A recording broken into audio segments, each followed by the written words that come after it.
Hey everybody, today we're going to take a look at using a butane stove for emergencies.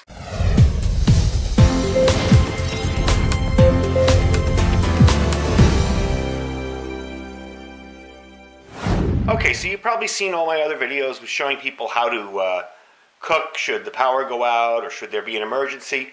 And you've probably seen all my camp stoves and my wood-burning stoves and gasifiers. But this is more geared towards the new prepper who may not have money to go out and purchase all that stuff or may not even understand how to use it and may just want to have something in their house for emergencies. So what I have in front of you here today is a butane stove. It's a single burner stove, and I'm not going to do any cook or boil tests with it. I've had this for quite a while. I've actually never used it other than to turn it on and test it. But it works great, as far as, burning it puts out a nice flame. Now, again, I'm going to caution people, don't do this inside. And if you don't have adequate ventilation, don't use it inside. Myself personally, where my kitchen is, when I set up all my stoves, I have ample ventilation. Right to the right of me, I have a door that leads out to our screened-in patio. I can open the other door, I can open the garage, get beautiful cross breeze. So I'm not too worried about carbon monoxide building up. We also have carbon monoxide detectors in the house. But you don't want to do this in a small enclosed apartment with all the windows closed, and you could run into problems with it.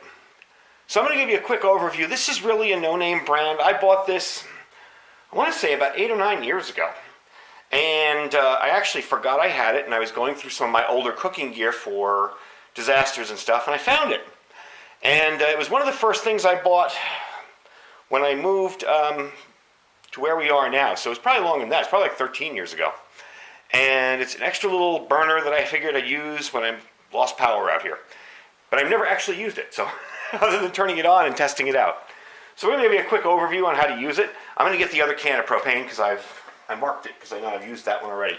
Now, these little butane, actually, these little cans of butane, they're not cheap, all right? They do run a good long time. I've actually used these in food service environment where we did catering. And they do run a very good long time. I would probably say anywhere from 3 to 4 hours on a medium flame. And, they're not cheap, but I think these were $2.99. And I do have to stock up on a few more. They're real simple to install. We're going to move this around. I'm going to show you. Put this on its side here. You just open that door right there, okay? Now, with the bottle here, you'll pull that cap off. And you'll see that notch there. See that little notch? You want to get that notch under this. Okay, there's a little thing there. They're almost all identical. Okay, so what you want to do is put it in like this, load it like that, and let it fall. Once that's done, you can close this. But it's not ready yet.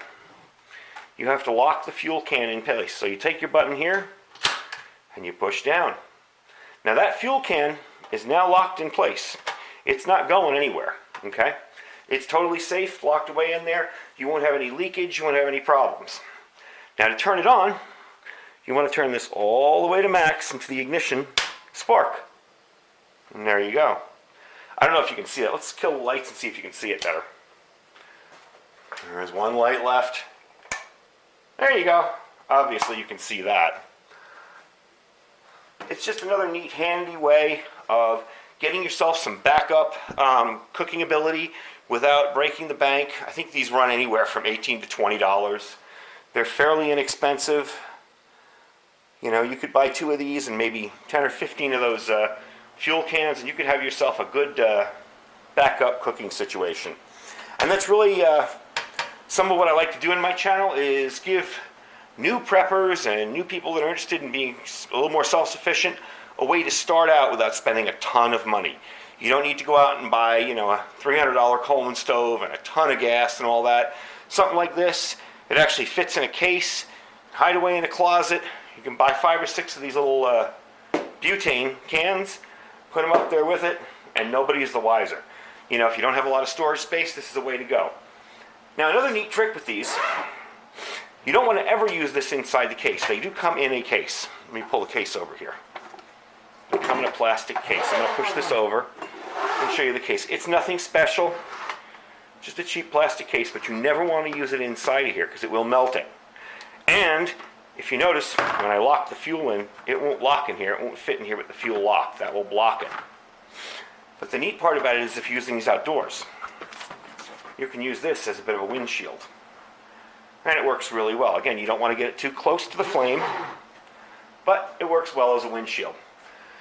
So that's just another option for if you're just starting out and being prepared and you don't want to go the whole route of having tons of propane, or maybe your building doesn't allow it. You know, something like this is tiny, small, compact. You can stick it in your closet and you always have a way to cook food.